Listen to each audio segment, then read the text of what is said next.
Fala, turma! Vamos mergulhar direto nisso. Bem-vindos a mais uma aventura épica, onde a gente transforma histórias reais em verdadeiras jornadas de fé. Hoje, a gente tem uma missão incrível pela frente. Nós vamos conhecer a vida de um cara fenomenal chamado São Pascoal Bailão. E olha, pensem nele não só como uma figura da história, mas como um verdadeiro protagonista de anime, sabe? Cheio de desafios, provações e com um poder espiritual que é simplesmente gigantesco. Todo mundo preparado para conhecer o santo do dia? Bora lá? Mas antes, fica a pergunta: o que faz de alguém um verdadeiro herói da fé? Em muita história por aí, os heróis têm super força, espadas mágicas, aquelas armaduras brilhantes. Mas no mundo real, e especialmente na história da igreja, os verdadeiros heróis têm atributos bem diferentes. Eles usam armaduras espirituais, e a força deles vem de uma fonte oculta e superpoderosa. A gente vai descobrir como um simples rapaz do campo conseguiu desbloquear o potencial máximo dele e virar uma lenda. E isso mostra bem o propósito da nossa jornada de hoje. Quando a gente fala do santo do dia, não é só ler uma biografia antiga. Estamos falando de mestres da vida cristã.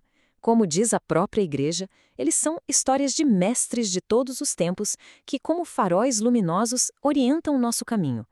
Em qualquer aventura que se preze, o grupo precisa de um guia, né? Aquele farol no meio da tempestade. E é exatamente isso que o São Pascoal é para nossa jornada. Um farol mostrando onde fica a verdadeira força. Todo herói tem uma história de origem, certo? Então, vamos para a origem do pastor. Level 1.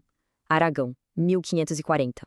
O Pascoal nasceu numa família muito humilde lá na região de Aragão. E o comecinho da vida dele foi como um simples menino pastor, sem riqueza, cercado só pelas ovelhas mesmo. Mas dá uma olhada nos atributos de herói que ele já estava desenvolvendo. Ele tinha uma fé profunda e inabalável, uma inteligência muito afiada e uma determinação de ferro.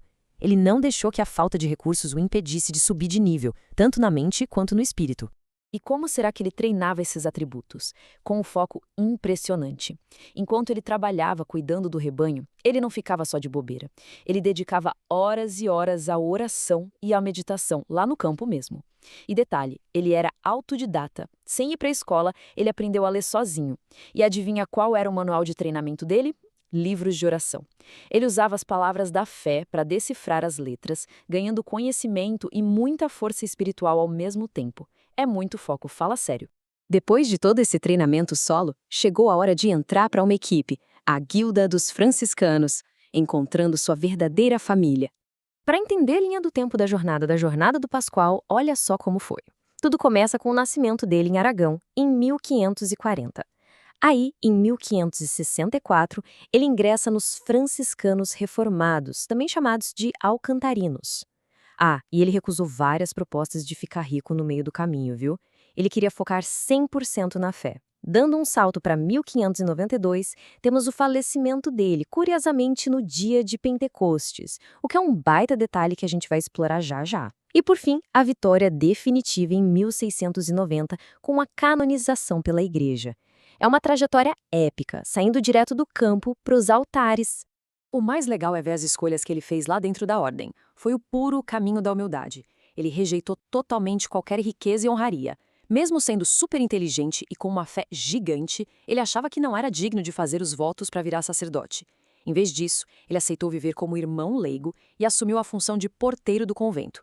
Ele escolheu ser o guardião da porta, sempre servindo os outros, sem buscar holofotes. Mas todo grande protagonista precisa de uma fonte de energia, certo?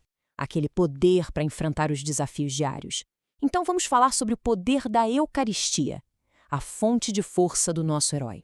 A Eucaristia era a verdadeira fonte de força do Pascoal. O catecismo define a Eucaristia como a fonte e o ápice de toda a vida cristã, porque ela contém todo o bem espiritual da Igreja, que é o próprio Cristo. Para ele, receber e adorar a Eucaristia era literalmente como plugar na fonte suprema de energia do universo. Era dali que ele tirava toda a coragem, sabedoria e aquele amor infinito para servir todo mundo que batia na porta do convento. Exatamente como diz o catecismo, a comunhão renova, fortalece e aprofunda essa incorporação à igreja. E, gente, essa energia mística não era só teoria para ele, não. O pessoal ao redor começou a notar umas coisas espetaculares. O amor do Pascoal pela Eucaristia era tão absurdo que ele entrava em êxtases místicos profundos. Ele brilhava espiritualmente de um jeito que deixava os outros frades e os fiéis completamente maravilhados. Mas claro que essa humildade e devoção seriam colocadas à prova. Chegou a hora da missão perigosa, enfrentando os adversários em Paris. Prestem atenção nessa provação de fogo. Os superiores dele precisavam mandar uns documentos super importantes lá para a França, cruzando territórios cheios de perigos e de adversários da fé. E quem eles escolheram? O nosso humilde porteiro. Primeiro, ele aceita a missão perigosa não para dar uma de herói, mas por pura obediência. Segundo, a viagem não foi nada fácil. Ele enfrentou perseguições e sofreu até violências físicas no meio do caminho. E terceiro, que é a melhor parte. Mesmo sendo atacado, ele defendeu corajosamente a presença real de Cristo na Eucaristia contra os adversários que tentaram pará-lo. O cara não recuou nem um milímetro.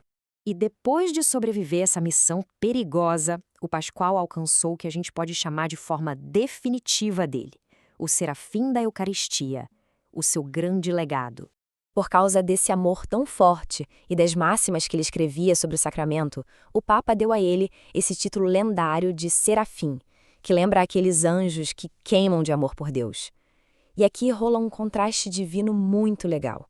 O Pascoal tinha pouca instrução formal, lembram? Mas ele foi tão preenchido pela sabedoria do Espírito Santo que virou um baita conselheiro. Pessoas super estudadas, sacerdotes e muitos fiéis iam até ele, um simples porteiro, para aprender com aquela sabedoria espiritual gigantesca que ele tinha. E a conexão dele com o Espírito Santo fica muito clara num detalhe incrível. A vida dele foi marcada pela coincidência de nascer e morrer exatamente no dia de Pentecostes. Para quem não sabe, Pentecostes é a grande festa da descida do Espírito Santo. Nascer e concluir a missão na Terra bem nesse dia não é acaso de jeito nenhum. É como se fosse o selo, a marca registrada de que ele tinha todos os dons do Espírito Santo a favor dele. Agora, se alguém aí achava que a aventura terminava na passagem dele em 1592, se liga no milagre final. A tradição conta que, no próprio funeral dele, na hora em que a Eucaristia foi levantada, ele abriu os olhos. Isso mesmo, ele abriu os olhos pela última vez para adorar a Eucaristia. Caramba, é um encerramento simplesmente fantástico para a história do Serafim da Eucaristia. E o legado dele continuou com força total. Em 1897, a Igreja proclamou São Pascoal Bailão como o grande padroeiro das obras e dos congressos eucarísticos no mundo inteiro.